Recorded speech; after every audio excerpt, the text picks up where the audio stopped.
Antes de partir, quiero agradecer a la revista Mejores Empleos. Creo que están haciendo un trabajo genial, genial.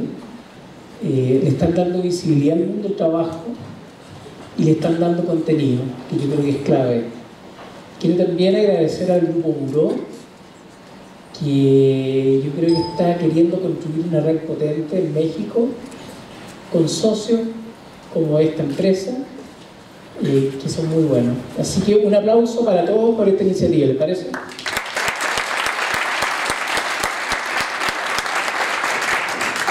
Bueno, mi nombre es Fernando Vélez, soy chileno, vivo en Colombia y estoy enamorado del tema del trabajo. Creo que el tema del trabajo es un temazo. Creo que vivimos 8, 10 y 12 horas al día trabajando. Estamos tan acostumbrados que naturalizamos el tema del trabajo y no lo observamos con ojos, yo diría, como más profundos a veces, más problematizadores, más apreciativos. Nos faltan distinciones para entender el trabajo. ¿De qué quiero hablar? Quiero hablar de la resiliencia, del trabajo y la comunicación y cómo todo esto impacta en el mundo del liderazgo. Pero antes de partir quiero preguntarle a ustedes qué saben de la resiliencia. ¿Les suena la palabra? ¿Sí?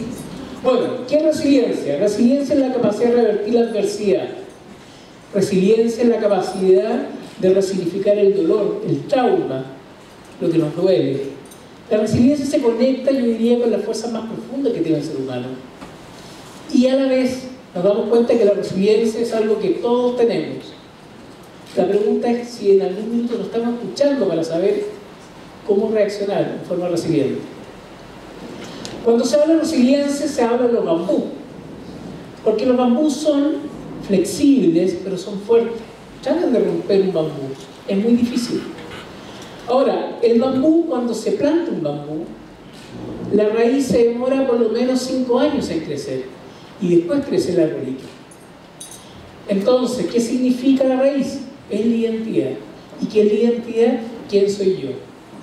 Yo les pregunto a las organizaciones siempre, cuando hago coaching a ejecutivos, ¿cuál es la identidad de la organización en la que están? ¿Quiénes son? ¿En qué creen? ¿Cuáles son sus sistemas valóricos? Por lo general me hablan del negocio, de los productos. Yo les digo, no, ¿quién eres tú como organización? Entonces el punto es, ¿cómo empezar a mirar estos temas con otros ojos, con otras inquietudes y a la vez con, yo diría, con otra actitud? Partamos, entonces hablemos de resiliencia. Entonces, trabajo, personas e incertidumbre. Estamos en la sociedad de incertidumbre, no hay claridad de nada. Ojo, y esta incertidumbre es local, es decir, es global y es local.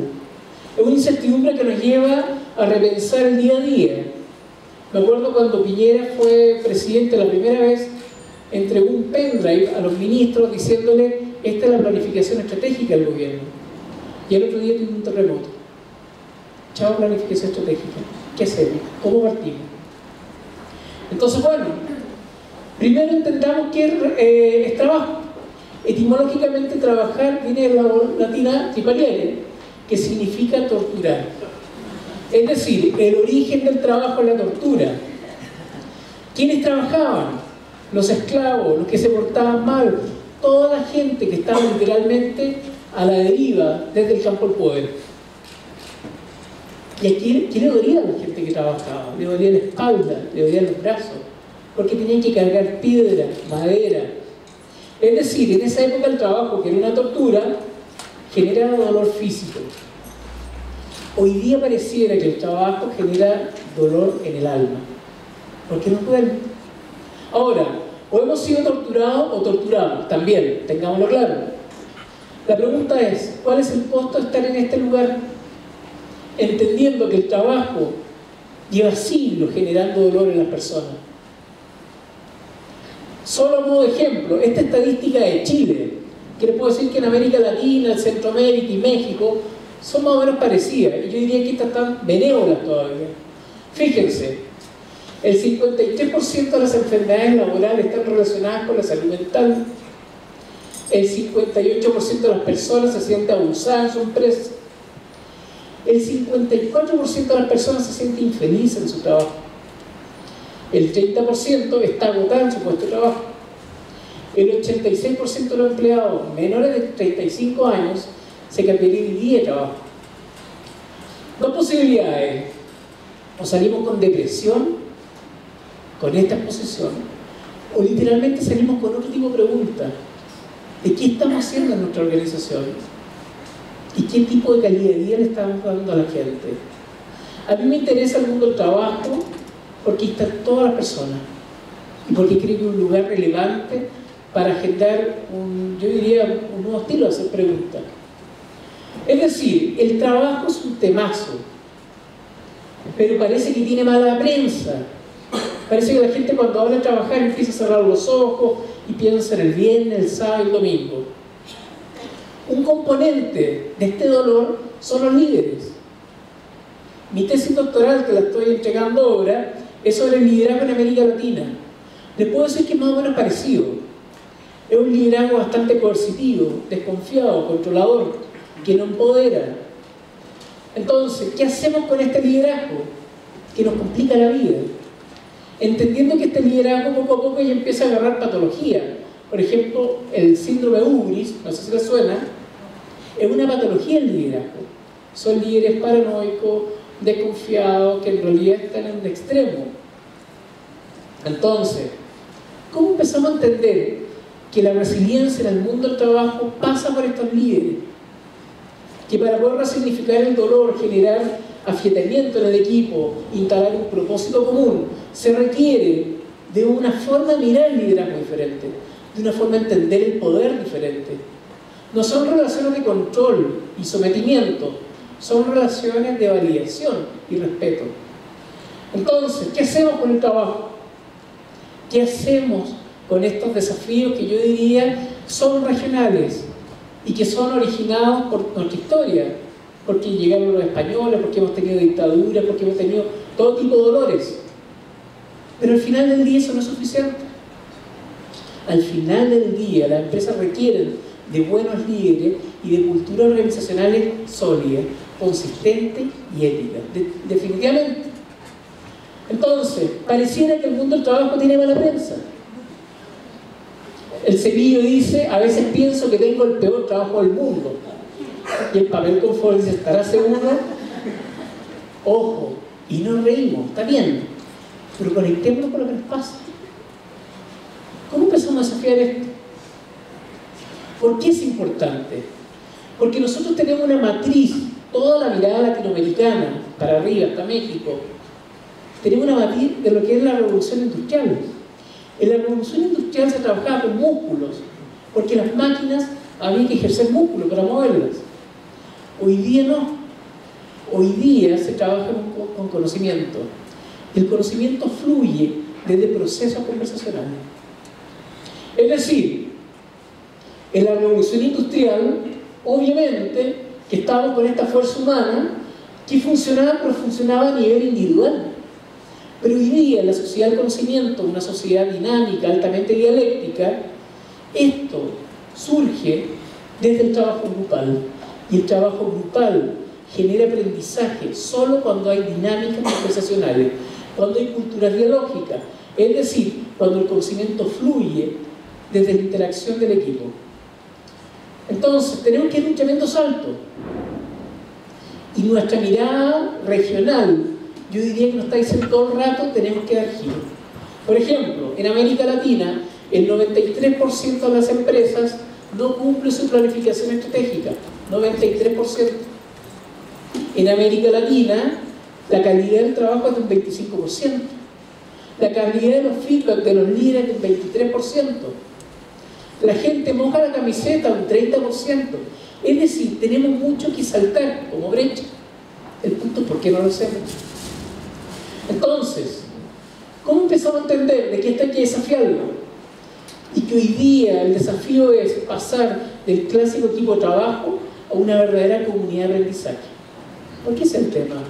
Hay que empezar, como decía Toffler, hay que empezar a aprender, a desaprender y reaprender.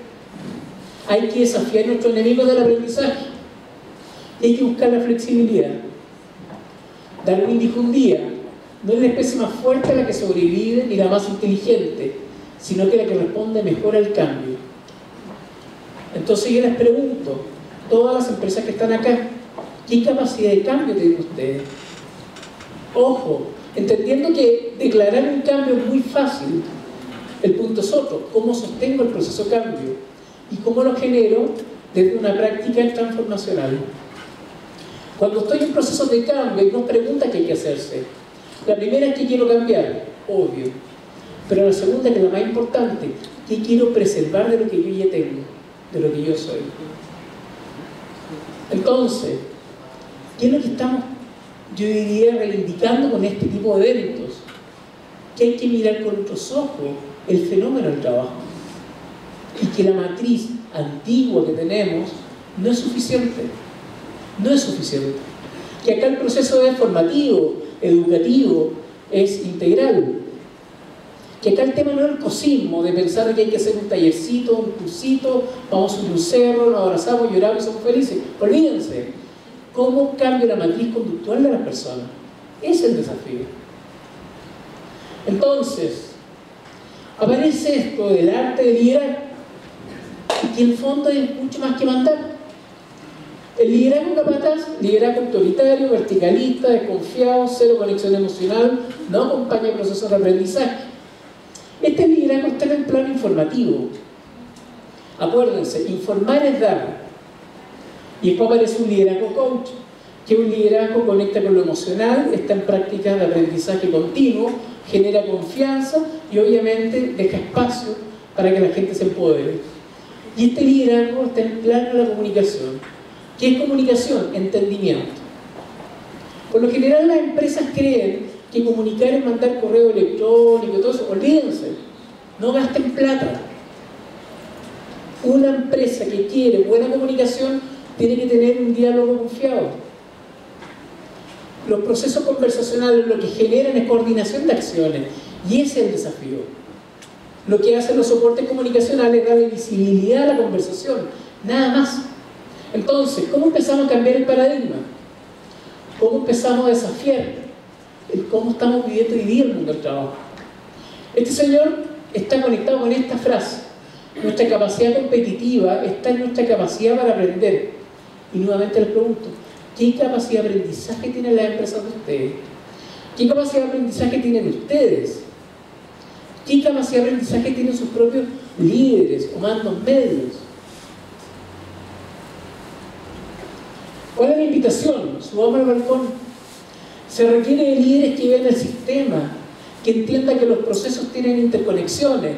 La mirada clásica latinoamericana es que cada área es un feudo y no trabajamos desde la colaboración, sino que trabajamos desde la competencia.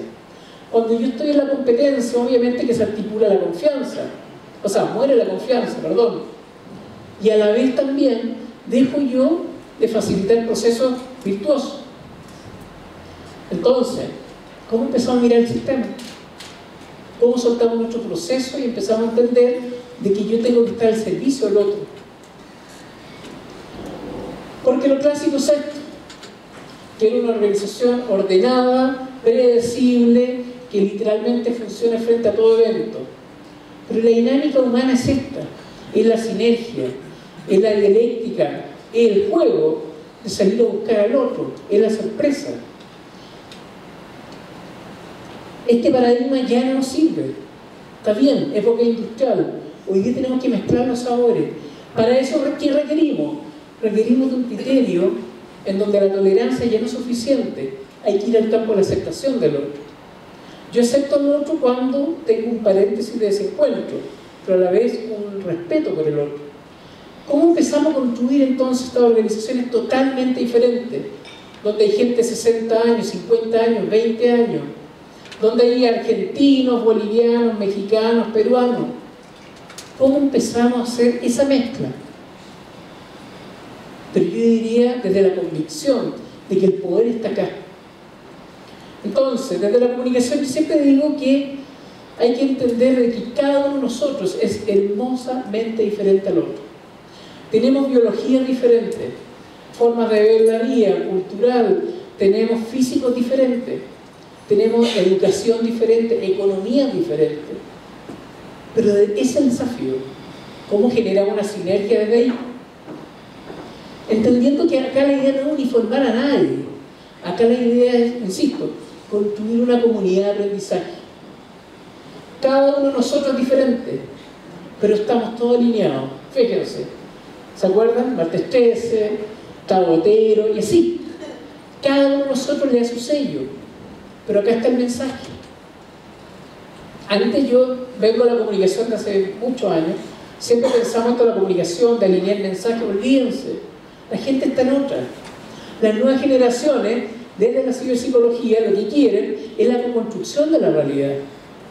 Mi generación viene de lo analógico, las nuevas generaciones vienen del hipertexto. ¿Y qué es el hipertexto? Varias ventanas a la vez.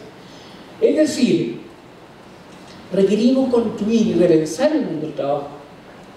Requerimos también entender de que acá hay un tema que es fundamental, que es el cuidado interno. La resiliencia organizacional se conecta con eso, cuidar a las personas, desde una convicción ética absoluta y desde un compromiso con la coherencia. En mi libro, que queda uno, porque ya habían dos, dio uno que estaba afuera, yo hablo del cuerpo organizacional y conecto a las empresas con el cuerpo humano. Fíjense, las empresas tienen diferentes áreas. Nosotros tenemos manos, cabezas, pies, todo diferente. Las empresas a veces se enferman, nosotros también. Las empresas a veces tienen heridas mortales, nosotros también. Las empresas requieren de caminar para poder tener circulación, nosotros también, y así. Entonces, vayan pensando, cuando piensen en su organización, piensen en qué cuerpo humano ven ahí.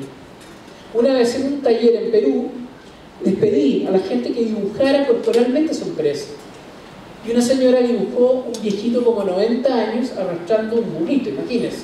El viejito estaba pero ya destruido. Entonces, ¿por qué? Porque ella sentía que la empresa era lenta, que estaba viejita, que parece que no había un propósito a futuro. Entonces la pregunta es, ¿cómo quieren pensar las organizaciones que están hoy día? Los latinoamericanos somos cortoplacistas, pensamos en el presente. Piensan en mediano plazo, ¿cómo se lo imaginan? ¿Qué tipo de cuerpos se imaginan? Entendiendo que al final del día, estos cuerpos, si no se cuidan, se enferman. Y hay muchas enfermedades, ojo. Son muchas enfermedades, pero las hemos naturalizado, fíjense. Hay enfermedades grupales, equipos débiles, poco carisma, estrés grupal. Hay enfermedades físicas, dolores musculares, estrés corporal, la gente está agotada. Hay enfermedades organizacionales, fusión, reducción de empleados. Hay enfermedades psicológicas, carencia de habilidades sociales, prejuicios. Hay enfermedades profesionales, afán competitivo, baja autoestima. Hay enfermedades espaciales, infraestructura defectuosa y así. Entonces, las organizaciones y el mundo del trabajo tienen muchos frentes por donde potenciar a la gente, por donde cuidar a la gente e instalar un mensaje, literalmente compromiso con el otro. La pregunta es, ¿qué es lo que queremos ver ahora? ¿Qué queremos invisibilizar? Porque al final del día, la empresa que tenemos es la empresa que hemos optado. No es que hubo una mala suerte, nos mandaron un hechizo, llegó un rayo divino, chao, eso no existe. Acá lo que hay es una opción. ¿Qué tipo de organización quiero? ¿Quiero un fósil, seco, predecible, o quiero un cuerpo que esté en el juego, que esté en la dinámica, que esté en la colaboración y en la complicidad? Por eso que la invitación de estas charlas apuntan a esto, a que ustedes diseñen la organización que quieran, a que ustedes literalmente den una pauta de cuáles son los elementos que quieren cuidar. Y acuérdense, qué quiero cambiar y qué quiero preservar de lo que soy. Muchas veces, por ejemplo, hay países donde me tocó, en un país X de América Latina, que la cultura de los empresarios siempre está como el muéstrame resultados para ver si invierto o no. Y esto está ultra medido, hace mucho rato. CLAFO, que es un congreso de felicidad organizacional que tuvo muchos países, esto hizo un tremendo estudio. Fíjense, el bienestar organizacional tiene números que son indiscutibles. Reduce el ausentismo, disminuye los accidentes, reduce la rotación, aumenta la productividad, incrementa la excelencia, mejora la calidad de servicio. Es decir, cuando uno tiene una organización sana, literalmente todo fluye. No hay resistencia, no hay gente que está en el campo refractario, para nada. El punto es, ¿cómo hacemos esto? Hay un líder coach que es Freddy Kaufman, no sé si lo conocen, escribió el libro La empresa consciente, y Freddy Kaufman, una vez lo entrevisté, entonces le dije, Freddy, ¿de qué trata tu último libro? Y me dice, mira, mi último libro, la pregunta que yo hago es, ¿cuál es la trampa? ¿Cuál es la trampa que si soy diabético como azúcar? ¿Cuál es la trampa que si soy hipertenso como sal? ¿Cuál es la trampa que si sé que viene algo malo, no estoy en la prevención? Ese es el tema a fondo. Porque podríamos decir, todo esto es sentido común. Obviamente que es sentido común. ¿Y por qué no ocurre? Ese es el tema. Entonces, ¿cuál es la invitación de la resiliencia? A trabajar en el campo consciente, a hacernos cargo que cuando yo no sostengo la situación, viene una crisis a mediano plazo, de todas maneras. Bueno, la resiliencia tiene un modelo que es el modelo MAR, modelo de acción resiliente. Y es un modelo que yo diría está conectado con varias dimensiones. Lo primero son los pilares de la resiliencia. El humor, la confianza, la iniciativa, la ética, la independencia, es decir, hay empresas destacadas en varios países que han trabajado todos estos temas. Por ejemplo, Banco Estado Microempresa en Chile, que es una empresa que se gana todos los premios en todo sentido, tienen el indicador de espiritualidad, ojo, en el Balance Scorecard, entendiendo no espiritualidad como una iglesia, para nada, espiritualidad como un espacio de trascendencia. ¿Y en qué se materializa? El 30% de sus trabajadores están en campos de servicio social. Entonces, bueno, están pasando cosas. La pregunta es ¿dónde quieren pararse ustedes? ¿Desde dónde quieren pararse? Por otro lado, ¿cómo construimos este relato interno? Hay dos espacios. Por un lado está el ecosistema individual, que es la conversación intrapersonal, que es conmigo todo el rato. Y por otro lado está la conversación interpersonal, que es con el grupo. Por eso que los líderes tienen que tener claro este tema. Porque al final del día, si yo quiero incentivar un cambio de mirada, un cambio de conducta, tengo que desafiar muchas resistencias. Y por otro lado, entendiendo que comunicación es mucho más que tecnología de la información. Fíjense, Daniel Prieto un día dijo, comunicar es ejercer la calidad de ser humano. Y ahí está la comunicación. Y suficiente con eso. Bueno, este es un modelo que no lo voy a mostrar, pero un modelo es más detallado sobre el tema del modelo MAR. Pero el modelo MAR, entre otras cosas, responde a 5 grandes preguntas. Que yo lo hago mucho en talleres. Yo soy, ¿quién soy yo en esta empresa? Yo puedo, ¿qué puedo hacer en esta empresa? Yo tengo, ¿qué es lo que tengo en esta empresa? Yo quiero, ¿qué es lo que quiero hacer en esta organización? Y hay una quinta pregunta, nosotros podemos, ¿qué podemos hacer todos nosotros por el proyecto organizacional? Entendiendo que la conversación es individual y grupal y que está la memoria y la identidad como motores de agarre. Es decir, una empresa consciente que tiene claro quién soy yo, obviamente que tiene mayor capacidad de resistencia frente a lo complejo. Entendiendo de que hay 3 dimensiones claves: identidad, imagen y reputación. La identidad es quién soy yo como organización. La imagen es cómo me percibe el entorno. Y la reputación es la conducta sostenida en el tiempo. Todos los problemas de los políticos, la iglesia, los empresarios, se revienta la reputación. ¿Pero por qué? Porque la identidad era laxa, no era clara. ¿Cuál es la invitación? Aprender, desaprender y reaprender. Seguir los pasos de Albert Einstein cuando dijo, lo único que interfiere con mi aprendizaje es mi educación. Es decir, todos los que pasan por la universidad, el colegio, por donde sea, pareciera que eso en un minuto se transforma en una trampa también.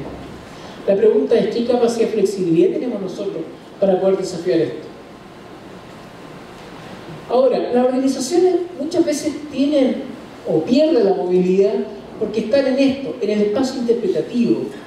Yo pienso que lo que sé es la verdad. Y obviamente que ahí siempre el otro está equivocado. Entonces la pregunta es, ¿cómo empezamos a desafiar nuestros propios sistemas de aprendizaje? ¿Cómo empezamos a entender de que el otro no está equivocado? El otro piensa diferente a mí.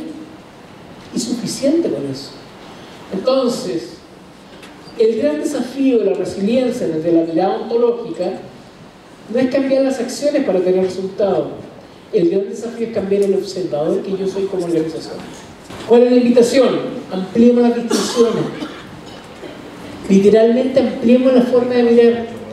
En la medida que yo tengo una mirada chica y forma de intervenir en el mundo pequeño, si tengo una mirada grande, mis recursos, mis distinciones son mayores para intervenir lo que venga. ¿Cuál es la pregunta entonces? ¿Cómo están aprendiendo? ¿Qué están aprendiendo? ¿Cuán buenos son para aprender? ¿Ustedes diseñan sus propios procesos de aprendizaje? ¿Será posible prepararse para aprender? Si un líder aprende, genial. ¿Qué pasa si al líder no le interesa aprender? Entonces todo el rato llegamos a lo mismo. ¿Cómo pasamos del equipo de trabajo clásico, ochentero, a esta comunidad de aprendizaje viva? En donde siempre nos vamos a dar cuenta que estamos llenos de enemigos del aprendizaje, que son enemigos que están saboteando nuestras dinámicas de cambio, nuestras dinámicas transformacionales. Las tenemos incorporadas, ojo, y este enemigo del aprendizaje nosotros lo aprendimos también. Por eso que la resiliencia en ese sentido tiene una vocación formativa, entendiendo que la formación es mucho más que un libro o un curso. La formación es conductual. Cuando yo veo un líder que es coherente y ético, yo lo veo en su práctica. No me importa que el tipo me diga que él es bonito y va bien por la vida, no, yo quiero verlo. Entonces, acá el elemento coherencia es clave, y la resiliencia organizacional tiene siempre que fundarse en la coherencia. La comunicación entonces es nuestro gran aliado, entendiendo ¿cuál es el rol de la comunicación? Generar entendimiento. ¿Para qué? Para coordinar acción y fortalecer la confianza. Ahora, ¿qué es lo que se invita al mundo del trabajo? A construir épicas, a construir relatos internos, a construir una narrativa, obviamente creíble, que haga que yo quiera adherir a esa causa. Acá los líderes, por supuesto, tienen un rol desafiante. Y conectando con esta frase que es clave, el arte de comunicar es el lenguaje del liderazgo. Yo les pregunto a ustedes, cada uno de los que están acá representa una empresa, me imagino. ¿Cómo son sus líderes? ¿Cómo comunican? ¿Cómo comunican? ¿Cómo comunica la empresa? ¿Cómo comunica el recurso humano? Ojo, ¿cómo comunica la jefatura? Que es la cintura de la organización. Y acuérdense, no estoy hablando de bombardear con información, estoy hablando de lo que es el entendimiento. ¿Qué es el entendimiento? El diálogo. ¿Y qué es el diálogo? El hablar y el escuchar. Es una relación simétrica, es una danza. Entonces, la invitación es clara. No nos sirve un líder iluminado y el resto apagado. Un líder tiene que generar una confianza y una participación para que esté todo iluminado. Ese es el tema. El líder tiene que entregar poder, tiene que diseñar espacios colaborativos y de participación, porque las nuevas generaciones quieren participar. Las nuevas generaciones quieren espacios de reconocimiento, pero obviamente requieren probar y experimentar. Dentro de la teoría del liderazgo está lleno de definiciones, pero al final quédense con esto. La definición que sea conecta siempre con la comunicación, el lenguaje, las conversaciones, el diálogo, la interacción. Es decir, fundamental que un líder tenga la capacidad de pararse y conectar emocionalmente a la organización desde un mensaje que lo lleve a la acción. Porque si no, esta cosa es poesía. Los latinoamericanos nos gusta la poesía, tenemos varios premios Nobel y ese es un problema, porque nos quedamos en la declaración y no le damos poder a la palabra, no le damos consistencia, y al final es letra muerta. Entonces, invitación, líderes, el viaje no es para afuera, el viaje es para adentro. El tema no es con el otro, el tema es conmigo. El tema no es interpersonal, el tema es intrapersonal, es ontológico. Entonces la primera comunicación no es con el equipo, la primera comunicación es conmigo. ¿Cómo estoy viendo el mundo? ¿Qué me duele? ¿Cuáles son mis miedos? ¿Qué me pasa con el otro? Que muchas veces no tengo el trato que debiese tener la otra persona. Siempre soy convencido de que la comunicación está acá. Acá está todo. Cómo pensamos, cómo desarrollamos las preguntas, cómo construimos el relato, cómo observamos el mundo, cuántos juicios tenemos que muchas veces nos nublan, el cómo vemos al otro, cómo estamos escuchando, qué queremos escuchar, desde dónde escuchamos, qué dejamos de escuchar, cómo estamos intuyendo. Acuérdense que la intuición es sabiduría arquetípica que tenemos incorporada. Yo siempre le pregunto a los líderes, ¿cuánto de la intuición están escuchando? ¿Cuánta intuición sostienen en sus propias decisiones? ¿Qué tal mis conversaciones? ¿Son monólogos? ¿Son creíbles? ¿Generan movilidad en el otro? Ese es el tema de fondo. Y por último, la acción. Porque si no voy a la acción, obviamente que no ocurre nada. Entonces, ¿cómo conecto la razón con la emoción y genero movilidad en el otro?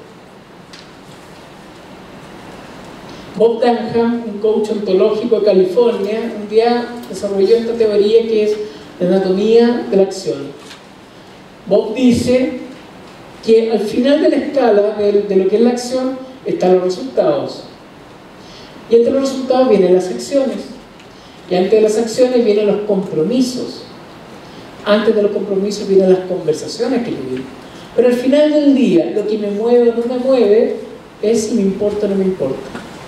Y esa es la pregunta, háganselo ustedes. ¿Por qué creen que la gente no se mueve? ¿Le importará a la gente moverse? ¿Por qué me voy a mover si no me tratan bien? ¿Por qué me voy a mover si no me reconocen nada? Si no me pagan mal, si no hay espacio para crear. Conéctense con eso. ¿Cuánto importa? Creo que llega un minuto donde aquí hice preguntas sencillas pero poderosas. Preguntas que literalmente nos pongan en jaque el cómo estamos viviendo el día a día laboral. Esta comunicación para un líder, fíjense, motivar, posicionar, convocar, alinear, coordinar, informar, esto es comunicación.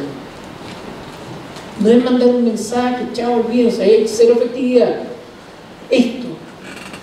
Entonces, ¿qué más barato que esto? Cero. Si esto no vale nada. El punto es cuál es la actitud. ¿Desde dónde quiero relacionarme con el otro? ¿Hasta dónde quiero reconocer al otro? Entonces, la resiliencia conecta con la conversación. Humberto Maturana dice, conversar es una danza entre el hablar y el escuchar. Yo le pregunto a todos los líderes de esta sala o a quienes trabajan para líderes, ¿qué capacidad de escucha tienen los líderes de ustedes? ¿Qué están escuchando? ¿Qué quieren escuchar? ¿Qué capacidad tienen para poder generar una conversación simétrica en donde la otra persona sienta que está en un espacio de escucha activa? Cuando hago talleres, yo una de las cosas que hago es mapear las conversaciones con el equipo. Y la pregunta es esta, ¿por qué este personaje lo tengo tan lejos? ¿Qué conversaciones falta para tenerlo más cerca? ¿En qué minuto se alejó? ¿Cómo voy a hacer para construir de nuevo la relación? Y así. Entonces, un líder tiene que estar pensando en sus conversaciones con el entorno y tiene que estar desafiando también sus propios retos. El punto es cómo me hago cargo yo, desde dónde me quiero parar, qué nivel de compromiso tengo con mis prácticas comunicacionales. Estos son modelos de liderazgo comunicativo que vienen en un libro, no se lo voy a explicar, pero como a mirada general les puedo decir que conecta con la escucha, con el sentido del trabajo. Acuérdense que el trabajo, cuando se habla del sentido, hay dos preguntas grandes. ¿Por qué hago lo que hago y para qué hago lo que hago? Conecta con el aprendizaje, con el estado emocional, bueno. Invitación, conectémonos, tengamos líderes que estén claros, líderes que se escuchen y obviamente vayan generando un reaprendizaje y un desafío a sus propios juicios. ¿Por qué? Porque los equipos requieren más claridad, porque los equipos requieren de conversaciones sólidas, verosímiles, conversaciones valientes, conversaciones que generen movilidad. ¿Y por qué? Porque lo que hay detrás de toda esta emoción, somos seres emocionales y la emoción lo que hace es predisponer a la acción. Entonces, ¿cómo empezamos a conectar este liderazgo con las conversaciones, el aprendizaje y la emoción? Muchas veces hay empresas que viven en emociones que complican y les traban. empresas que están en la arrogancia, la envidia, el agobio, equipos que están en el resentimiento, la confusión, la desconfianza. Ahora, cuando todo eso ocurre, por lo general esas empresas se van al miedo. ¿Y el miedo qué genera? Contracción. ¿Qué genera el miedo? No tomar decisiones, invalidar la iniciativa, la creatividad, la locura. La pregunta es, ¿cuál es el costo de todo esto? ¿Cuál es el costo de vivir el miedo? Más allá de que nosotros lo podemos naturalizar y acostumbrarnos a vivir el miedo, pero igual yo le pregunto, ¿cuál es el costo? Las nuevas generaciones no les interesa esto. Si se dan cuenta que el ambiente está raro, después se van. Porque obviamente la gente quiere relaciones buenas. Esto pasó de moda. Una empresa que esté en el miedo, entiendan que su reacción frente a la adversidad va a ser nula. Pilar Jericó, una investigadora que escribió un libro que se llama No Miedo, española, Pilar Jericó decía que el miedo atenta contra el talento, la innovación, la creatividad, el cambio, la mirada a largo plazo, la felicidad, la calidad. Entonces, yo diría poco a poco vayan escuchando esto. ¿Cuánto miedo hay en las organizaciones de ustedes? ¿O cuánto miedo hay en ustedes? ¿Y cómo vamos a empezar a desafiar eso? ¿Cómo nos vamos a ir a preguntas grandes para llegar a otro espacio laboral? Donde esté la serenidad, la flexibilidad, la aceptación, así. Es decir, el líder en una empresa resiliente tiene que hacer un rediseño emocional de todas maneras y tiene que tener la capacidad de escucha para entender en qué está el equipo. Yo no sé si vino a México Tunic, el fotógrafo, ¿sí? Bueno, fue a Chile en invierno, era 0 grados. Entonces estaba Tunic y todos queríamos ir a la foto. Yo quería ir también, pero hacía clase en una universidad.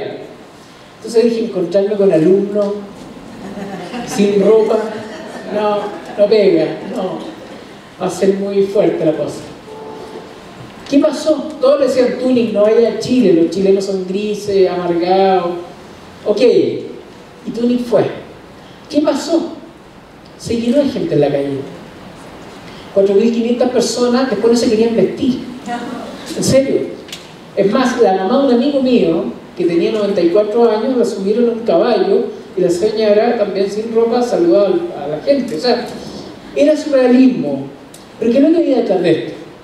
Dos posibilidades. O los chilenos son unos degenerados, exhibicionistas, pervertidos, todo eso, o los chilenos tenían una emoción previa. Obviamente que había una emoción. ¿Cuál era? Libertad, desparpajo, irreverencia, humor, disfrutar.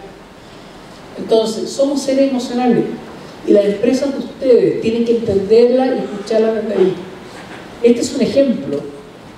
Tunic quedó impactado con Chile, pero porque la gente después no quería ponerse la ropa. Entonces, ¿cómo tocamos y gatillamos esos espacios de transformación? Les doy un tips y los invito a conocer la indagación apreciativa, por ejemplo. ¿Qué es la indagación apreciativa? Está el DOFA, como dicen los colombianos, o el FODA, como decimos los chilenos, no sé cómo dicen acá en México. FODA, listo.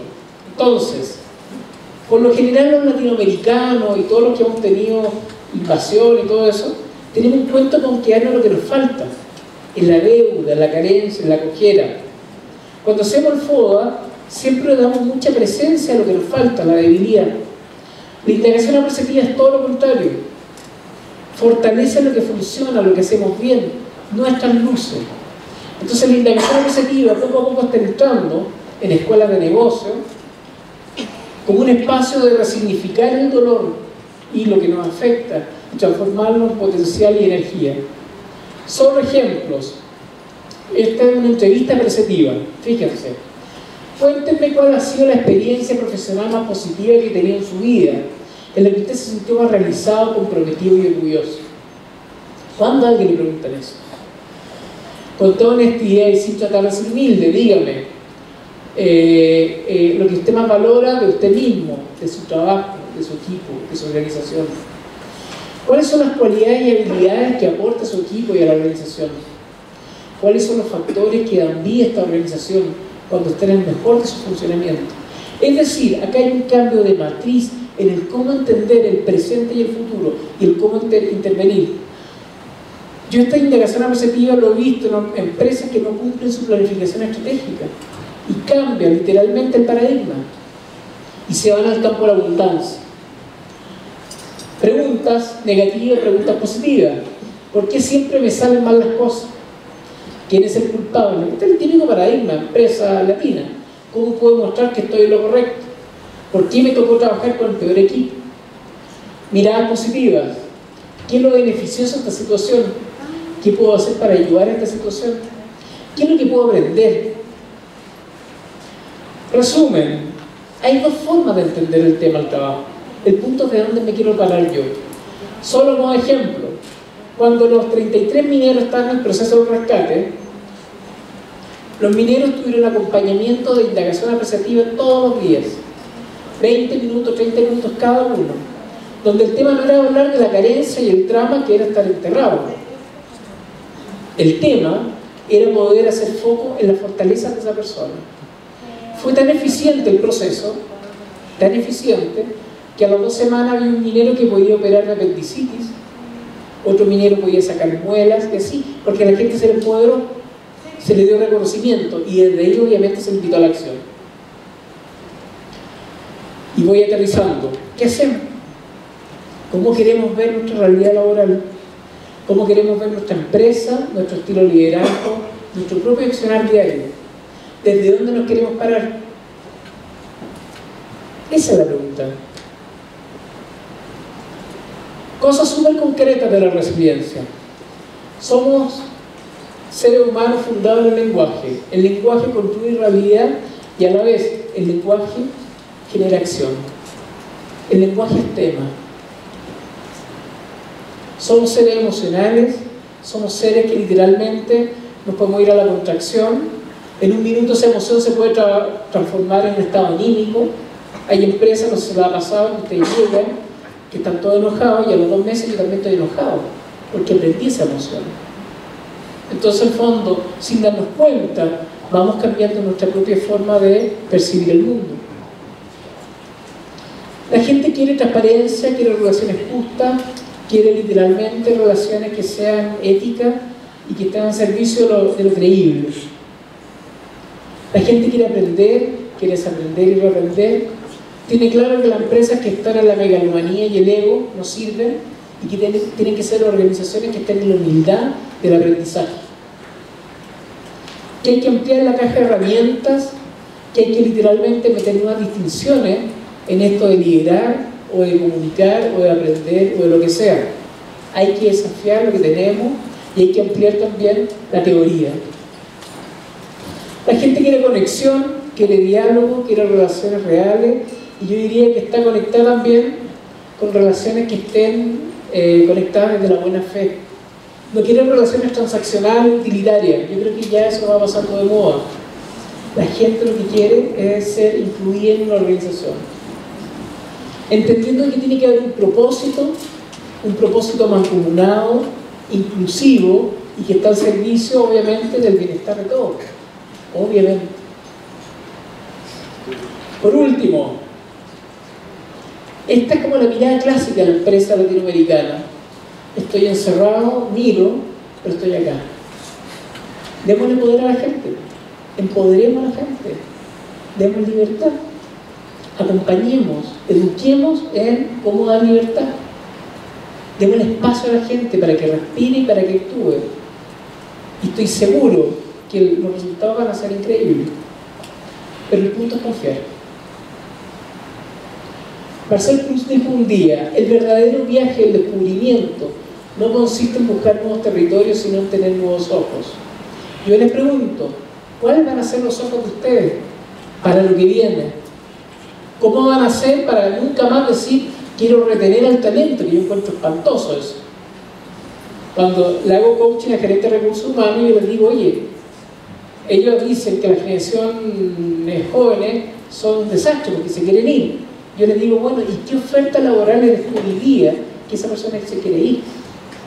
Entonces, poco a poco vamos entendiendo que la resiliencia no es azarosa, ni es un milagro, No, la resiliencia es el resultado de un trabajo coherente y consistente. Y, por último, la resiliencia organizacional es sinónimo de cultura empática. La empatía es ver al otro, validarlo, sostenerlo, acompañarlo. Y ese es el tema. ¿Cuánta empatía hay en las empresas de ustedes? ¿Cuánto están observando sus propios trabajadores? ¿Qué nivel de reconocimiento le están dando?